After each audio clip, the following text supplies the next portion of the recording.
It's June 2nd, 1997, and this is episode 90 of WCW Monday Nitro. Commentary for the first hour of the show is Larry Zbyszko and Tony Schiavone, followed in the second hour by the two-man team of Tony Schiavone and Bobby Heenan. Nitro opens with Scott Hall and Syxx in the ring. Scott Hall says that the fans have been demanding for more NWO, and that's why they're here tonight. Hall says that he hears Ric Flair is still recovering from the beating he took 2 weeks ago. Hall then calls Flair out to the ring. JJ Dillon then makes his way to the ring. JJ tells Hall that if he's looking for Ric Flair, he's got some good news for him, telling Hall that Flair is on his way here to Nitro for a match tonight. Syxx steps up and says he'll take on Flair again. And Dillon interrupts and says that it won't be a rematch, and that Scott Hall will be taking on Ric Flair tonight. Hall says that Dillon can't tell him what to do, and says he'll take on Flair with his partner Kevin Nash at the Great American Bash. JJ says that Hall will take the match tonight, and if he doesn't, he can leave the WCW Tag Team titles on his desk, threatening to strip the outsides of the titles. The first match of tonight's Nitro is Alex Wright taking on Glacier. To have you with us, the new attitude, Alex Wright here, trying to get a quick start. Rising up here, getting aggressive. And knowing like that, the wrestler has the advantage, and I don't know. Firing back again. And the rib got in the leg sweep. You will see it live here tonight. The third. Oh! Glacier wins the match with a cryonic kick. After the match, James Vandenberg makes his way down the ramp. Morrus and Wrath then trap Glacier in the ring. They then attack Glacier. Sending him back.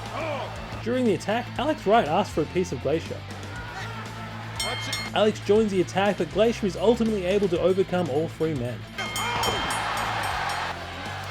Super heavyweights, but this time Glacier. Next up, Buff Bagwell with Scott Norton is taking on Joe Gomez. We'll all be coming to the Great Western Forum on Saturday, June 28th for a mega.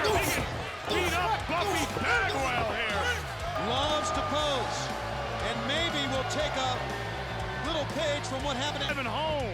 And don't ever underestimate your opponent. Oh, we heard some unkind things. Tag team title match at the Great American. How many pack rats of the New World Order is here? You have that confidence because you know later on tonight when he faces Scott Hall, he may be in for much. I hope Flair's smart enough to realize that. Gonna spell disaster for Gomez. Boy, Norton just bad Macho Man. Up on top. The blockbuster from Buff Bagwell. Bagwell wins the match with a blockbuster. Next up, Hugh Morrus is attacked on his way to the ring by Konnan. Oh my goodness! Hey, Hugh Morrus on his way out! A WCW official tries to escort Morrus to the back, but Morrus refuses to help and continues to make his way to the ring. So Hugh Morrus is now taking on Prince Iaukea. WCW or maybe the NWO player in our sport. We don't know who it is. Find out. You mean Tenay doesn't even know? I don't know, he may be seeing 2 or 3 Prince Iaukea early in the middle or at the end. Prince Iaukea wins the match with a roll-up. Morrus was ultimately unable to recover from Konnan's attack here. After the match, Konnan is on the stage taunting Hugh Morrus. We now move to the ramp with Mean Gene and JJ Dillon. JJ says that it's now official that Scott Hall will be facing off with Ric Flair in tonight's main event. JJ then addresses the #1 contendership for the tag team titles. JJ says that as things stand, the current #1 contenders for the tag team titles are the Steiner brothers. Harlem Heat and sister Sherri then interrupt JJ and say that they're the #1 contenders for the WCW Tag Team titles. JJ then explains that this has been a decision by the WCW Executive Committee, although he clarifies that tonight the Steiner brothers will have a match, and if they win it, this will cement their position as the #1 contenders, and be first in line after the Great American Bash. We then get a hype package for DDP vs Savage 2 at the Great American Bash. Next up, the Steiner brothers taking on NWO Japan members Masahiro Chono and the Great Muta. As we have the opening bell for this tag. Everybody's throats even got to the Japanese, but I don't care what tradition will always overcome. But would a guy like Muta lower himself to join the New World Order? I don't understand it, Tony. Speaking of a Scott's hooks up Muta. Take him into the corner and tagged Rick. Dump him to make the...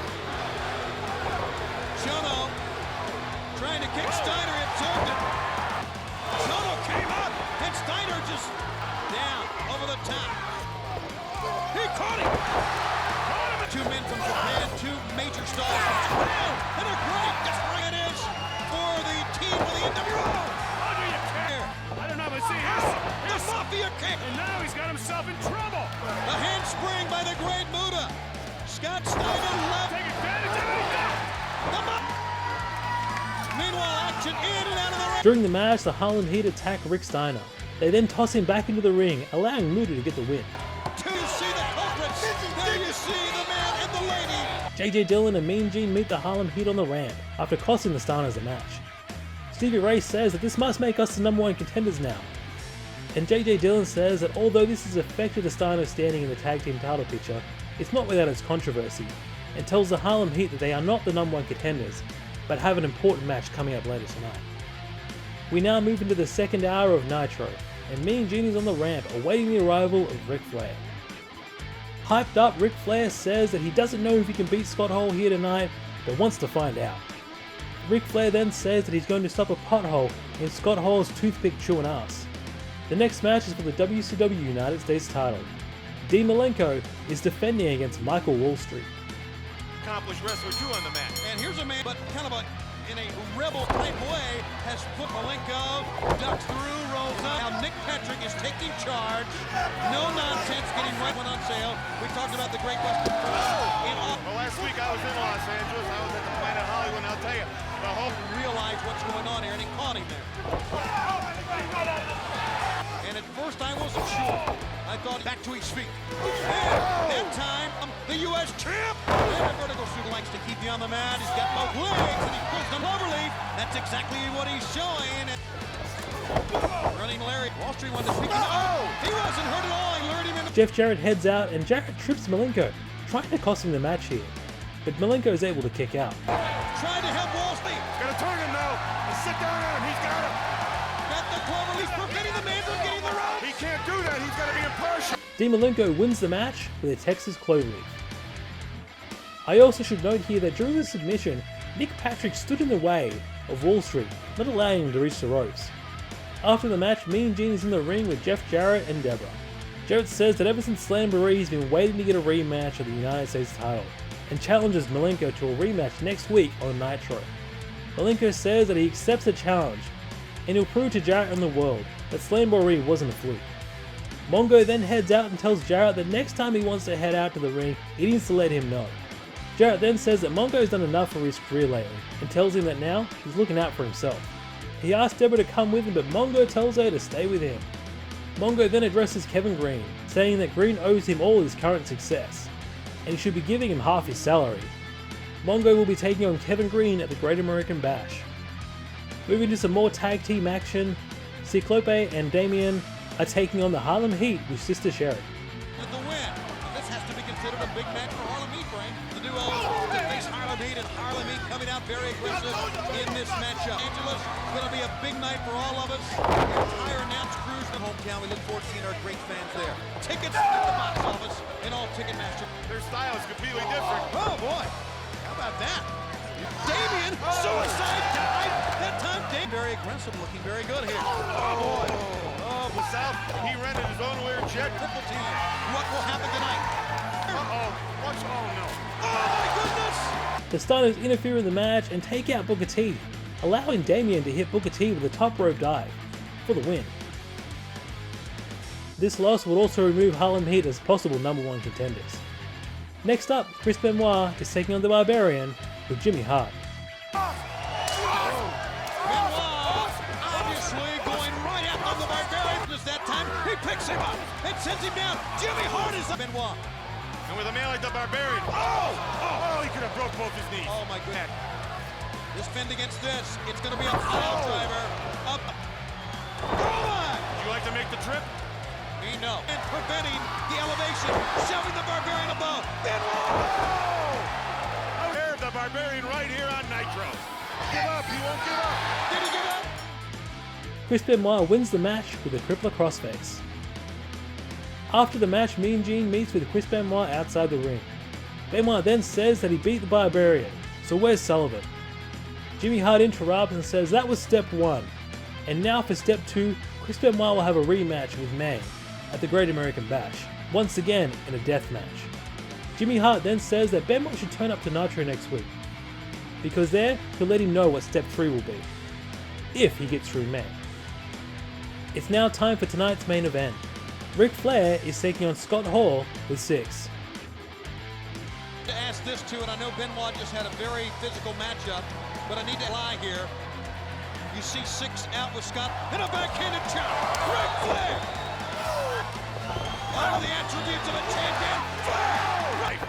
But Scott Hall sends Flair upside down to the apron. Flair jumps him away, and thus Scott Hall is the man with the top. He's in command. Here Look at comes this. Syxx. Look at this. How can Flair combat this? Look at the muscle power. The power of Scott. On the hip. Hall picks him up, grabs him in the back. Obviously, already a couple of minutes into it, has been a very group. Ric Flair. You know he broke his back. He was going to plane crash. You watch. Flair will take enough. Yeah, but he'll cause you to make mistakes. Age out of the riding Piper book. Flair counters to the knee, to the leg. Hit Flair with everything. Syxx up top. And back kick. And you want to know how much? The Nature Boy's doing it. Ric Flair up. Ric Flair. His patented vertical suplex. Syxx interferes in the match and Flair is getting the better of both men, but Scott Hall gets himself disqualified after hitting Flair with the Cruiserweight title. Hall and Syxx would then continue their attack on Flair after the match. There is no Piper, his tag team partner at the Great American Bash, still out making... They're done with him.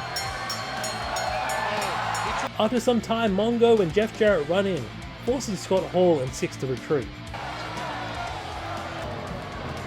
There's your winner, the Nature Boy.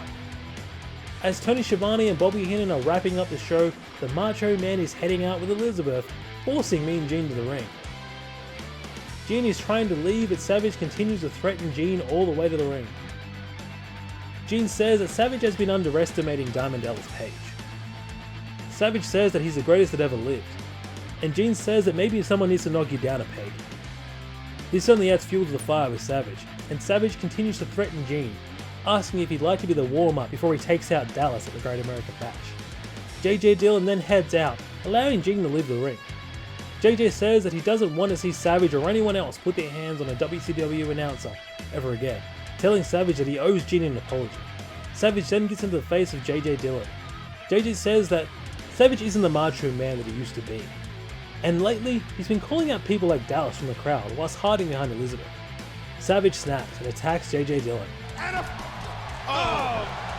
You knew that was coming. Eric Bischoff runs down to stop Savage. I think Bischoff knows Savage is then held back from Dillon by Bischoff and WCW security. The fans chanting DDP. He's going after Dillon again. The fans are chanting DDP. Finally, Bischoff gets on the mic and blames JJ Dillon for starting it with Savage, saying it's all JJ Dillon's fault. Nitro goes off the air with JJ Dillon being helped from ringside. Before we finish, please comment on your favourite part of the show. Mine was the Ric Flair and Scott Hall match. Thank you so much for watching. If you haven't yet, please subscribe to the channel, leave a thumbs up if you enjoyed the video, if not a thumbs down, and I'll see you on the next one.